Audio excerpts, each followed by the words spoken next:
Good morning, Pelham Road. Good morning, Pelham Road. Good morning, Pelham Road. Good morning, Pelham Road. Rise and shine.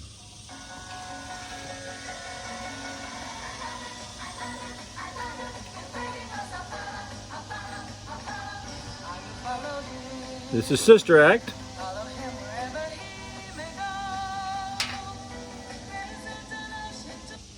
It's got one more week to be our theme song, so get up and dance a little bit this morning.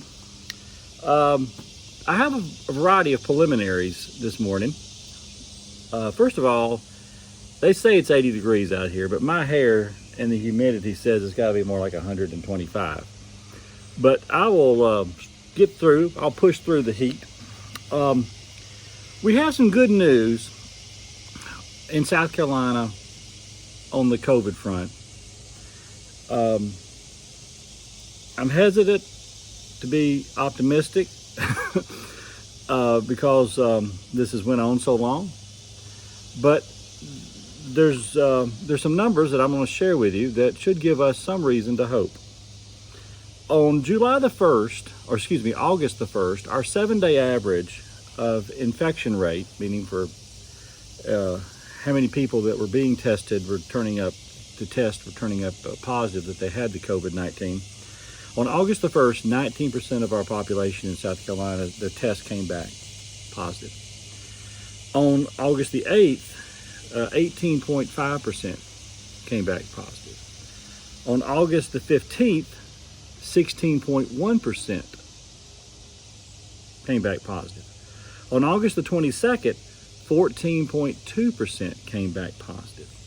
So you can see this is a line that's trending in the right direction, all right? And if we can stay on this path, do not grow weary in well-doing. Do not go celebrating on the 5 or 10 yard line. We have a lot of work left to do, but it is worth noting that it is heading down. So wear your mask, keep your distance, stay out of crowds if possible. But I am becoming very interested in seeing if we can't crank worship up. And so we're going to be entering some conversations about what that might look like. So keep all that in mind. In the comment section below, if you don't mind, you have a question today. Respond with the name of an educator who made a real impression on you. Someone in your life, college, high school, middle school, grammar school, even Sunday school. An educator whose investment in you inspired you. All right? Put their name and celebrate who they are today. Also, last week on Theology Thursday, my guest was Dr. Joe Mason. And we've had more views of that conversation than any conversation we've had. So if you didn't watch it, go back and watch it. If you did watch it, part 2 is coming this week. So Theology Thursday this week is going to be another session with Dr. Joe. So look forward to seeing you then. All right. In the Gospel of John, it is recorded that Jesus dwelt among us. I often speak of the revolution Jesus introduced with calling God Father.